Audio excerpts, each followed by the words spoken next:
Hey guys, welcome. I'm Mr. Smith's Kitchen. I'm Brian, Mr. Smith. If you're new to my channel, it's your first video or one of the first videos, welcome. Glad you're here. If you're returning for more, thanks. I appreciate it. So, on my channel normally, I'll go through the same spiel I go through on most of my videos. Tuesday is just table talk day. Sit around, talk about anything. Wednesdays we cook dinner. Thursdays we try to do desserts. And so I do 3 videos a week at least. And then we also throw in some stuff like canning, some woodworking, some fish stuff, because I still do fish. It's just not my main thing as much anymore at the moment. Anyhow, that being said, today I thought we'd do some canning. And don't forget to subscribe, hit the notification bell if you want to. Thumbs up, thumbs down if you wish.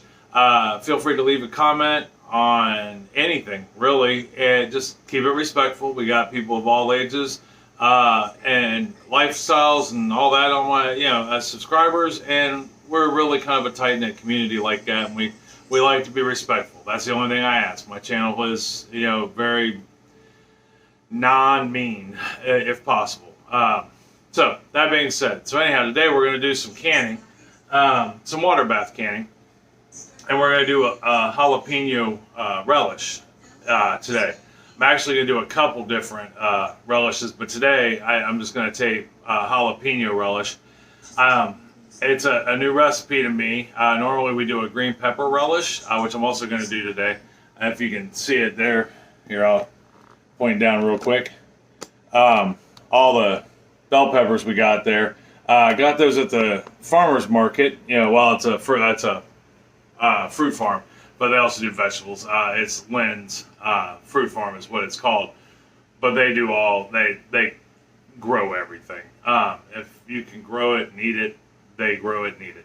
So that being said, we're going to do a jalapeno relish today. Like most of the things on my channel, we try to do some things that are new. Now, some of the canning stuff, now that we're getting into canning season, a lot of it we've been doing for years. So you'll see some things. But this is a new recipe I wanted to try. I do want to show you something really cool. So I follow a YouTuber named Mudbrucker. Okay, and he deals with cast iron. If you watch my videos, a majority of everything I cook in cast iron. We don't own any Teflon or non-stick pots and pans. My cast iron pots are all ceramic coated. My cast iron pans are just cast iron. But anyhow, I'm also a member of, I joined his membership thing. He's the only one of the YouTubers I follow that I actually joined a membership for. That's how much I've learned from him, and then he's just got some really good videos. Teaches you a lot also. But anyhow, he ran a prize raffle, and I won something. I won what's called an Able Skeever pan. Now, what you do with these, and if you get on Instagram with Mr. Smith's Kitchen or my Facebook channel or my Facebook page, which is Brian's Aquatics, I never changed it from the old stuff. I have pictures of it, but what it does is it makes little, in this case I made pancakes, but I made them into a ball. And I'm getting ready to, I wanted to show you this because it's just absolutely amazing. And if you get a chance to check out his channel, it's the Mudbrucker, Mudbrooker, and the before that. You can see him use it also, but I did pancake balls in it. He's done eggs with sausage in the center. He's done something similar to pancakes, a little lighter pancake with a jelly in the middle of it, but there's like 1,000,001 things we can do with this, and I'm going to try brownies next. I'm going to try a brownie mix in it next. But anyhow, I just wanted to share that with you because I thought it was really cool. So back to the task at hand.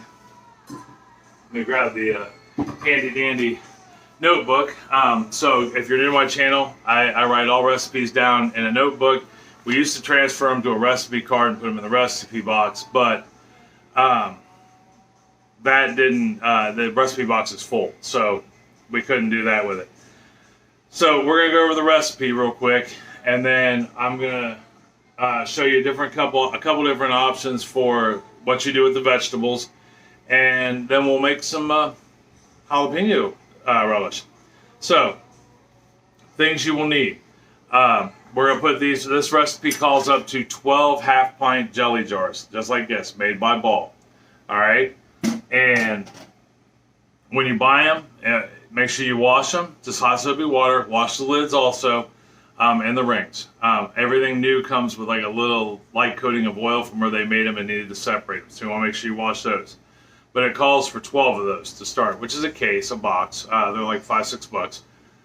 Then you will need 3 pounds of jalapenos. That's 3 pounds whole, not chopped up, whole. You will need 1 pound of bell peppers. Okay, so doesn't matter what color. You know, I'm using 3 different colors in this case. I'm using red, yellow, and green. And if you get large ones, 3 of them weighs about 1 pound. You will need 3 pounds of whole onion. I don't have an onion to show you. We'll pretend this is onion just because I've already chopped up most of this stuff. You also need 6 cloves of garlic. If you're just using normal size garlic, like you buy from the grocery store, 6 cloves. If you're using like farm bought garlic, which is huge, I'm going to say 3, maybe 4 cloves. You will need, as far as liquids go, 2 cups of vinegar, white vinegar, okay, just plain distilled white vinegar. You will also need 1 cup of apple cider vinegar. I know you're thinking that's a lot of vinegar. You need a lot of vinegar. You also need 1 cup of water, just plain old water. I'll explain to you about the vinegar here in a second. The next things you will need is 2 tablespoons of salt. Okay, and it could just be, we prefer to use a kosher salt, you know, which you should use, or you can use a canning salt. But kosher salt and canning salt are pretty much the same thing. You don't want to use table salt. You don't want to use anything iodized. So it has to be either kosher or canning salt, preferably. You know, to start with, canning salt. But like I said, we use kosher salt. We've been using it for years, and it's versatile. You can also use it to cook with, salt your food with, all that. You want it to be pure. You also need 2 teaspoons of cumin. Oh, yeah. 2 teaspoons of cumin. I had to make sure I grabbed the right thing because there's a lot that looks alike. You will need 1 teaspoon of yellow mustard powder. You will need a ½ teaspoon of celery seed, which is right in there if you can see it. Yep, you can see it. And then the last thing you need, she doesn't mention in the recipe, but she uses it in hers, and I'm not sure why. I can't remember the name of the channel I got this off of. Why she didn't actually mention it in the recipe, but you don't need it, is 1 to 2 cups of sugar. She used a dehydrated cane sugar water or something like that was dehydrated down. I mean, it just looked like pure sugar. Yeah, which is tan in color, things like that. But it's the exact same thing as white table sugar. So what we're going to do is after we cook this, before we can it, we're going to taste it. And I'll probably start with a cup of sugar, maybe a ½ cup of sugar, just to see it, because we don't want it to go sweet. We want it to be balanced. This is a jalapeno relish, so you want a little heat to it. So and that's the one ingredient we're gonna kind of play with. For the most part, when it comes to canning, especially water bath canning, even pressure canning, you want to follow the recipe as close as you can until you've gotten a little bit of time in with canning, because there's some do's and don'ts. The vinegar, for example, is to add acidity. We need that because the pH level has to be, when you water bath can, you want a high pH. Peppers have a high pH. Vinegar has a high pH. Where fruits, you know, depending, or meat has a really low pH level, and you need to pressure can that. So it's learning what you can and can't do. You don't ever want to put dairy in your stuff. No noodles, no milk, eggs, things of that nature in your canning stuff.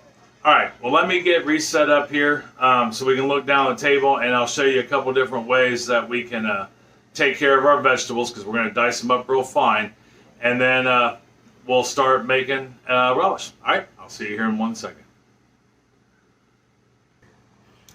All right, so here's what we need to do. First thing, wear some gloves. Even if you don't think jalapenos are that hot, the oil of the jalapeno gets on your skin. You won't feel the heat in your fingers, but you'll eventually rub your eyes, scratch your chest, or whatever body part it is you feel you need to scratch, and you will feel the heat. It will burn. It'll tingle. So to avoid rubbing your eyes and getting jalapeno juice in them, wear gloves. It just makes sense. Now, I'm down to just like the last couple jalapenos and the last pepper. I've already prepped everything else, but I wanted to be able to show you what you're looking for. So, you're going to cut off the top of the jalapeno, just like that. Okay, we're cutting off the top. Then we're going to take the jalapeno and we're going to cut it in half. Okay, just like that. Then, we're going to, you want to remove, this is called the pith. It's the package that holds all the seeds. That needs to be taken out of the jalapeno. The two parts that hold the heat in a jalapeno, for the most part, I mean, the meat and the skin have a little heat, but this right here, the pith, which has got all the seeds in it, is where almost all the heat is. And this part right here, well, here, I'll show you on this. This here, this little white here, and this here is called a rib.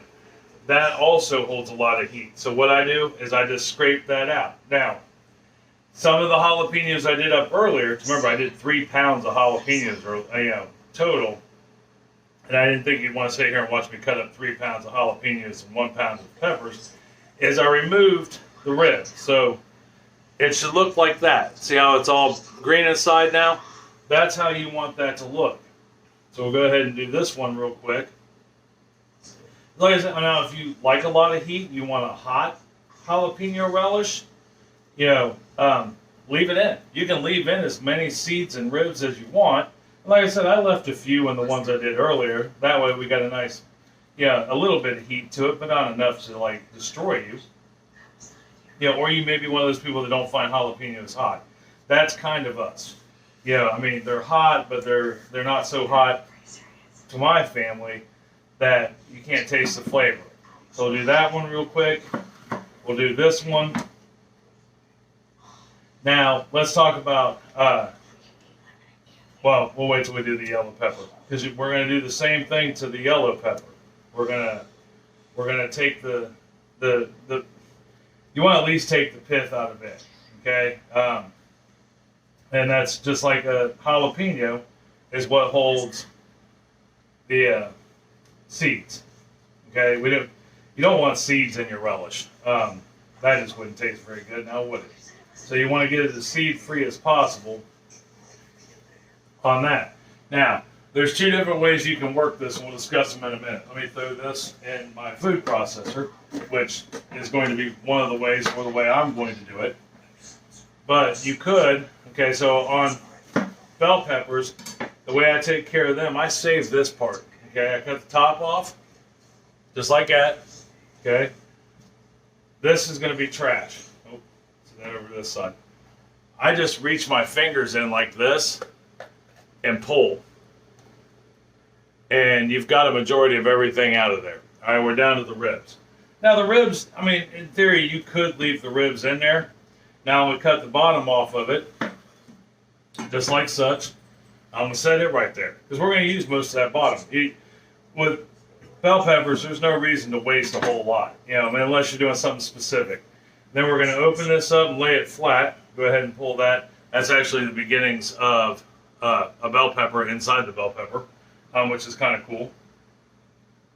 But if you want to get rid of the ribs, see if you can see this here. You just take your knife, lay it flat, like such, and cut the rib out of it. Let's see if I can bring you in a little closer so you can see what I'm doing here. Let me get you there, and down.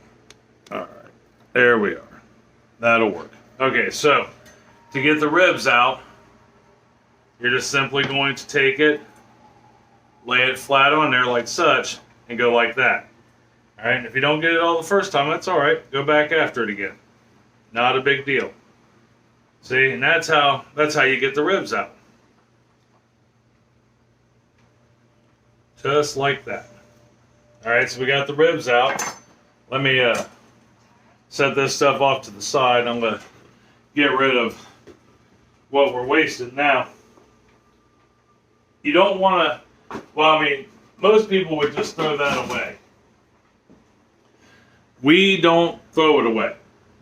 Okay, we do one of two things with it. Okay, with what I just had on the plate here, we either put it in a bag like I just did, and then it'll go out to compost, or we will take it, I'll put it in a freezer bag, and I will stick it in the freezer. I make a vegetable stock. We make our own vegetable stock, which is super easy to do, but you save basically everything from your onions, anything you use vegetable wise. Okay, so got that all together. Now what we want to do next is dice our vegetables. Okay, so you can either, and you want them small. I mean, think about relish, if it pickle relish or otherwise. So you want to take, and you want to cut this down just like so. When you're cutting with a knife, make sure the knife is sharp. A sharp knife is always safer than a dull knife. Dull knives will slip, and you can hurt yourself. You want to keep your fingers clawed just like that, and keep your knife right up against it. That way, what you move your fingers to be will be how wide your piece is, right? So you can go through and you can cut these, at whatever size you'd like, and then just turn them sideways. And you can do this with almost any vegetable. Turn them sideways. Once again, put your fingers up there, and go ahead and dice your pepper, or in this case, the peppers, the jalapenos, or whatever. I am going to use the food processor, which is what I use to do all the other vegetables with. So if that's the case, you can just cut it into chunks that'll fit in your processor like that, right? Now, the one thing to caution you with using a food processor versus sitting here dicing them all up by hand. Either process is fine, but when you use your food processor, which we're going to do here in a second, don't go hog wild with it. Pay attention, because if you don't pay attention, it's you'll turn into mush. It will literally turn into mush, and that's not what you want exactly. So let me move you back up here a little bit to the food processor. There we are. All right, so we're just going to put this. I already got some jalapenos in there.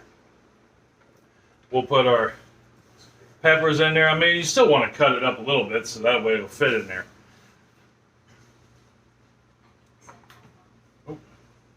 Put that in there like such. And like I said, you're just going to want to pulse this, right? So just...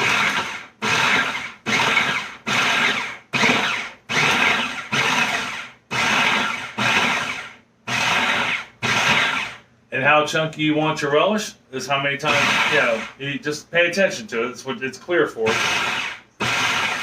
We like a fine relish. All right. Like I said, it doesn't take long, to process it. But if you're not careful and you do it too much, you will end up with paste. But that's about what you're looking for as far as, it's diced. It's not mush. It's not horribly small. It's just diced. So we got that together. Let me unplug this.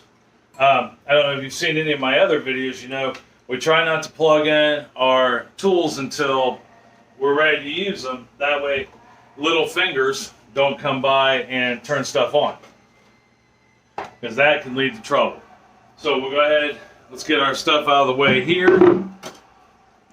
And the next thing we're going to do is, after you get done chopping up all your vegetables and stuff, you're going to want to get a stock pot, you know, or at least a good size pot, one that'll fit all of this. And we're just going to put our vegetables right in the pot.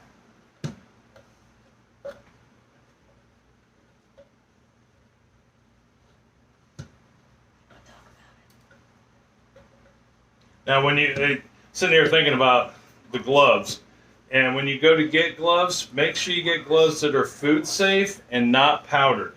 Some gloves will come with a powder in them, and you don't want that. You don't want that powder to get into your food. That's, you know, not very healthy. All right, so we got that in there. Hey, oh, here, before I even take it off, right there is all our vegetables. That is my onion. That is my jalapenos. I got a green, a red, and a yellow pepper in there. That's my garlic. That's everything. That is the base for our relish. So we'll go ahead and get our gloves off now that we got that taken care of. And we're done, because we're not going to touch any more peppers. You know, we're done touching peppers. So literally all we have to do now is put in our ingredients. There's our celery seed, our yellow mustard powder, can't remember what that is. Our cumin, our salt.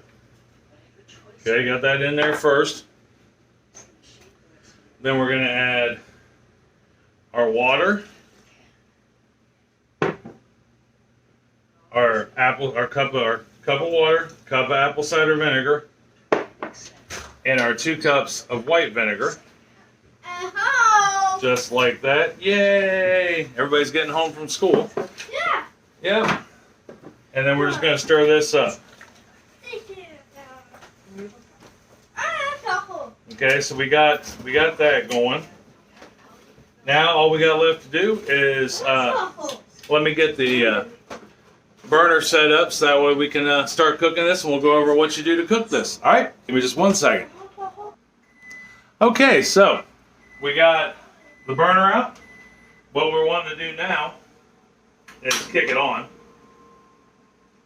and we're going to bring this up to a boil. And then after we get it boiling, what we're going to do is we're going to let this simmer for about 15 minutes. Now, as I mentioned the sugar earlier, with the sugar, I'm going to wait until this comes to a boil, and it's been simmering for about 5 minutes, and then I'm going to taste it to see where we're at. That's it. Oh, and to boil things, you want to put a lid on it. Helps it boil quicker. Or come to temperature quicker and start to boil. But I want all those spices we just put in there, the salt and everything, to mingle, get to know each other before I introduce it to a new friend. So when I come back from bringing this up to a boil and letting it simmer for 15 minutes, I'll let you know how much, if any, sugar we actually put in this. All right? I'll see you, and once again, in just a millisecond. Okay, so we went ahead, we let that simmer for 15 minutes. About 10 minutes in, I tasted it. We need to tone it down a little bit. It had heat to it, which is what you want. It's a jalapeno relish. But it also had a heavy, it was too savory, at least for my taste. So I ended up adding 2 cups of sugar to it. So if you do go to make this, I would recommend, like I said, the lady who I got the recipe off of said that similar recipes went from anywhere from 2 tablespoons of sugar up to 5 cups. I would not recommend 5 cups. Then you're just making it way too sweet and it defeats the purpose. So that being said, I went with 2 cups of sugar. You can write that down on your recipe. All right, so now let's talk about water bath canning, or just canning in general, because the first steps apply to all. When it comes to your jars, you don't want them to be cold. You want them to be warm. You have a hot item that you're going to put into the jar. You don't want the jar to be cold. It can cause it to break. So, depending on who you watch on YouTube or what directions you follow, but according to Ball, you no longer have to you used to have to either stick your jars in the oven at 200 degrees to keep them warm, or you could put them in boiling water and let them sit in there and stay warm. Along with lids. That was supposed to sanitize everything and start the glue on the lids. Now, since then, at least with Ball cans and lids, you don't have to do that anymore. You wash them off with hot soapy water every time. Jars. Lids are only used once, but you wash those off and they will seal. The glue will activate without having to heat them up. They'll activate in the water bath. So, what we do is we keep our jars warm instead of putting them in the oven. I stick them in straight hot water in the sink. Okay, right now my jars, here I'll show you, are sitting down here in the sink, right there. And that water is as hot as my water tank will make it. So it's probably about 120 degrees. Ideally, you would want everything at about 180 degrees. But the reality of it all is, and I tell you this with a grain of salt, the sauce we're about to, or whatever it is you're about to put in your jars for the most part, is probably about, well, it's been simmering, so that means it's been boiling. So it's at least 200 and some degrees. There's no way to get your jars up to 200 degrees unless you put them in the oven. But it's okay. These jars they're durable. They're not going to break on you if you got them in warm water. This is the way I've been doing it now for over a year, and we can all year long. Now, out on the back porch, which I'll show you here shortly, is our giant stock pot. Oh, it's actually our pressure canner. I'm just not putting the pressure canning lid on it. I'm just using a regular lid, and it's filled with water. Well, not completely, but like I said, I'll show you. And when it comes to that, well, we'll discuss it when we get out there. Let's go ahead and get these filled. So we're going to fill 2 jars at a time, all right? So let me get down here so I can show you tools you will need to do this with. Now, they do make can filling kits, okay? And they come with this, which is a funnel. They come with, which I need to get out, and I didn't think about it.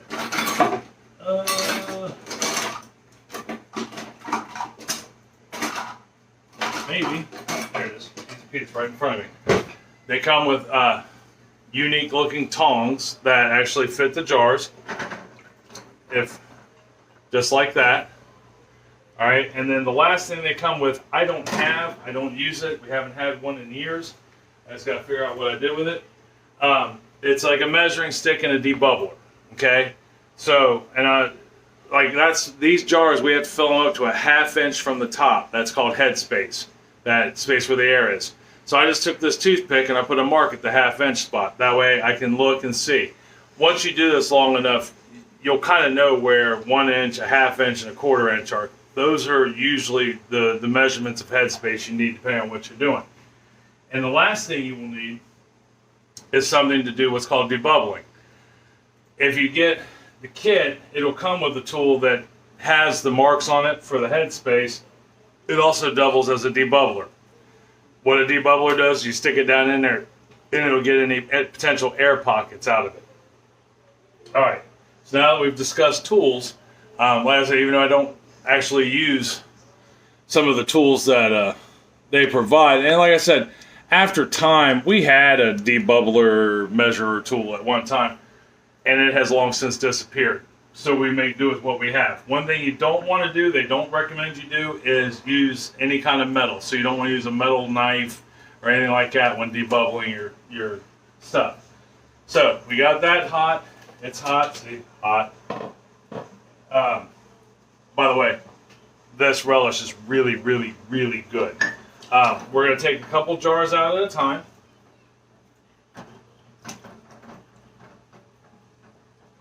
We'll take our funnel, and we need something to pour this with. I will use a 1 cup measuring cup. You can use, I mean, whatever you have available. Yeah, there is no right or wrong to this. And we're just going to pour this in here. So it looks like 1 cup is going to about fill this up, which is nice. All right, so then we take that off. We take the measurer, or in this case, toothpick. We stick the line on the toothpick at the top. Let me even it out there. I think we're there. Yep, we are there. We are a 1/2 inch from the top. Next thing we want to do, and some stuff you don't have to debubble, but it's a good habit to get into all the same. We're just going to poke around in there, make sure there's nothing going on that shouldn't be, no air bubbles, nothing like that in there. Then we're going to take a napkin, and in this little container here, we poured a little distilled vinegar in there. What the distilled vinegar does, or just plain white vinegar, is it'll clean off this rim. We want to clean off the rim in case we got any sauce on there, any of the juice on there that's got the sugar in it.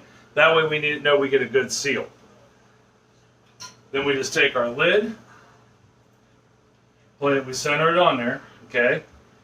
Lids and rings, okay? Lid, ring. This is only used 1 time. This you can use till the cows come home, or until it rusts and fall apart. Put our lid on there, get it good and centered. Then we'll put our ring on. All right, and that jar is hot, so let me grab that towel. Now we're going to turn this finger tight. What is finger tight, you ask? It is not grab a hold of it full force and crank it. It is finger tight. Use your fingers and tighten it till it doesn't move. That is finger tight. All right, so let's do this one more time. We'll put our funnel on there. We'll grab our, in this case, measuring cup or our ladle. We will pour our relish in there.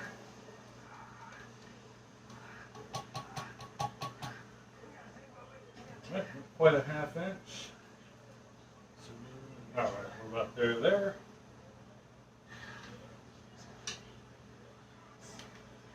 Then off to the side, we'll do a little measuring. Repetitiveness is the key to canning. Getting your order of operation and remembering it.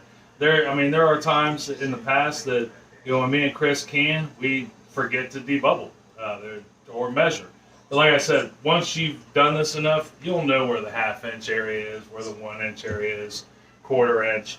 I can tell you halfway between this main little line right here and the top, that's a 1/2 inch. This main little seal line here, the big rim that, I don't know if you can see it or not, I'll bring it up to you. That is the 1 inch mark. 1/4 inch is up near the top. All right, so we got 1/2 inch, we're full, we're debubbled. We'll wipe the rim. We'll grab a lid and a ring. Center our lid. Put our ring over top of it. Screw it down on. Finger tight, not cranked on. All right, so the rim I was talking about is that lip right there. That's the 1 inch mark. So about halfway up from that to the top is a 1/2 inch. All right, I'm going to go ahead and finish these up. When I come back, we'll be outside and we'll discuss the water bath canning portion of it. All right, see you in just 1 second. Guys, so we're out here at the outdoors oven or stove, and I've got my water in here. We're gonna go ahead. I can get the probably first jar or so in the water, but this has been on and it's been warming, so that water's hot. So we don't want to put our hands in there.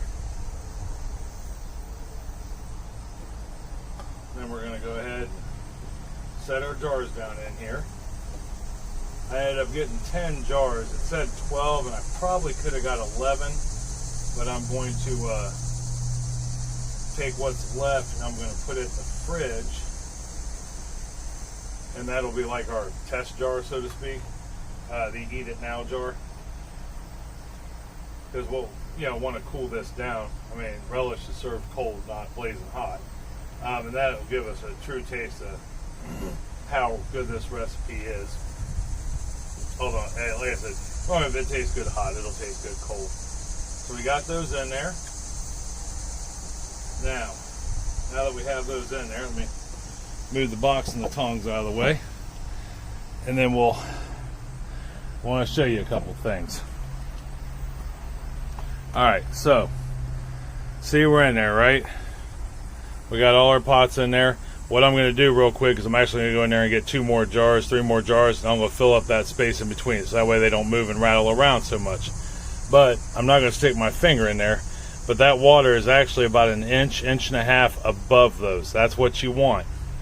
Now, I'll put the lid back on this, and once it starts to come to a boil, and it's got a full rolling boil, you don't want it, boiling out of the pot, but you want a full rolling boil. We'll set a timer, and we have to let this boil for 10 minutes. And then when that 10 minutes is off, we'll turn off the heat and let it sit for an additional 5 to 10 minutes. And then we can take them out. So once we get through that step, remember, inch and a half of water above them, process for 10 minutes, let it sit in here for 5 to 10 minutes in that water to stabilize. We take them out, and when we take them out, bring them back in the house, we'll move on to the next step. All right, see you in a second. Hey guys, so we placed our can or jars in the water bath. I brought it up to a boil. Once it started boiling, I set the timer for 10 minutes. I let it boil for 10 minutes. Timer went off. I shut the heat off and I just let it sit there for 5 minutes with the lid still on it and everything.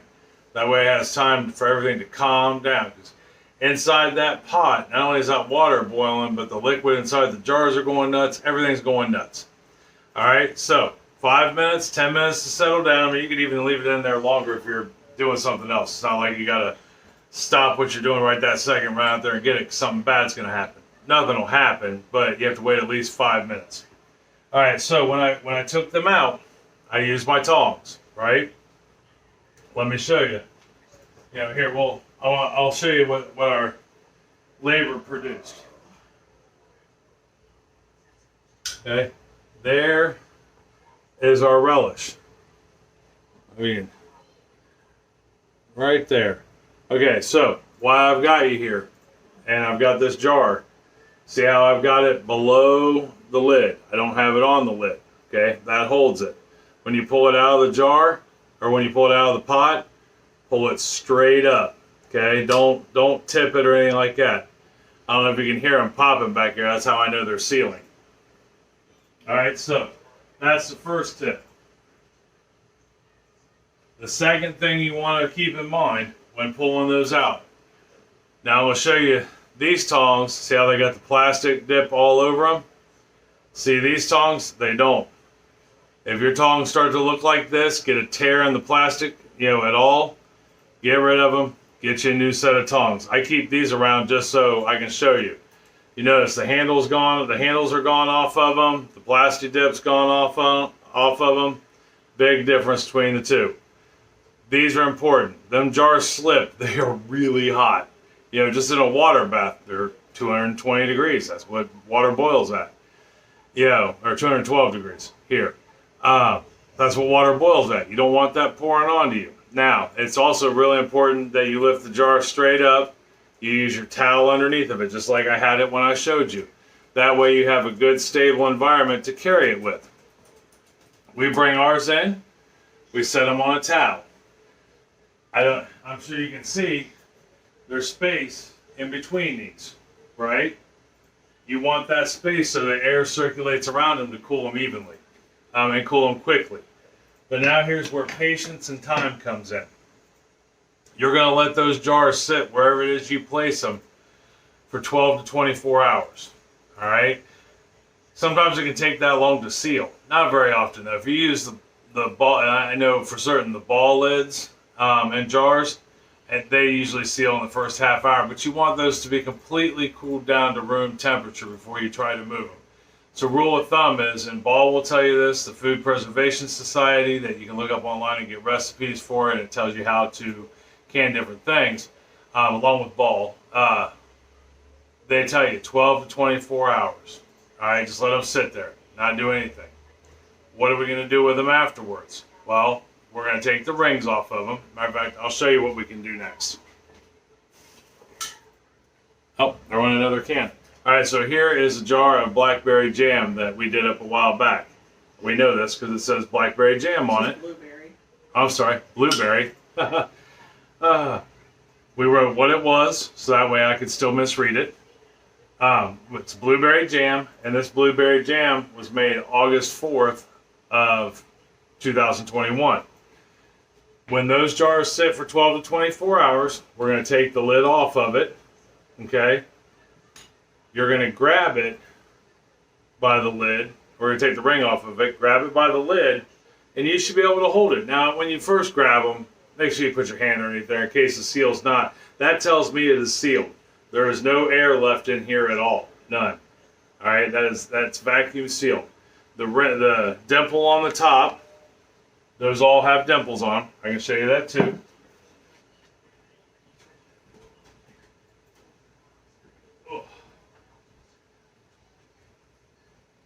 There's little dimples on the top, right there in the center. Hear that? How it popped? That's how I know that that's sealed. When you press on that and it doesn't move, that means it's vacuumed in. It's popping right now. That means they're sealing. That's good. Write the date on it. Date. As far as storage goes, you want to try to find a space to put these where it stays optimistically, ideally. There, that works. Ideally, you want these to stay between 65 and 70 degrees. That's how you get your maximum shelf life out of them. And you don't want them sitting in a window with a bunch of sunlight. All our cans, all our jars are downstairs in the basement. Our basement here stays 65 to 70 degrees all year long. It's not overly bright down there, just the fish tank lights. And then that way, it preserves it the best and the longest. Ball guarantees their jars will stay sealed for up to 18 months. Now, Chris is friends with people online who have had jars last up to 10 years. I don't know how much I trust that, but at the same time, if it's never open, I almost say this jar of jam right here will last a good 2.5 years at any rate, sitting on a shelf. Once they're opened, anything you open, if you don't use it all, like this jam right here, we'll put it in the fridge and keep it for 2-3 weeks. Sometimes a little longer. Do the smell test, but if you go to get something out of your pantry that you've canned and you go to take, you don't put the ring back on it once you take it off and grab it like this. This way, if you have botulism, which I talk about in some past videos, that lid won't stay on. And you'll go and grab it and the lid will pop off. Or it will just fall off. Where if you have a ring on it, it's misleading. So, 12 to 24 hours, write the date on it, take the ring off, store it just like this for for however long, but the temperature 65 to 70 degrees if possible. The hotter it is, the less time you get on a shelf. The colder it is, you run the risk of the lids popping off. So, try not to keep it in freezing cold weather, no 100-degree weather. 65 to 70 degrees, not in direct sunlight. All right, well, I hope you learned something from this. It's been a while since I've done a canning video, so I'm really trying to think hard did I miss anything, and I don't think I did. We made the product, we put the product in the jar, we stuck the lids on it properly, we water bath canned them according to the directions. We let them sit for 5 minutes after they were water bath in the water bath. We brought them out. We're going to store them 12 to 24 hours. We will write the date and what it is on it, stick it in a pantry or someplace where it stays a moderate 65 to 70, give or take a degree or two, without direct sunlight. All right. I love you guys. I love you very much. Tell somebody else you love them too and that you love them very much. It's going to make their day a whole lot better, I promise. And I will see you next week. All right. Talk to you later. Bye.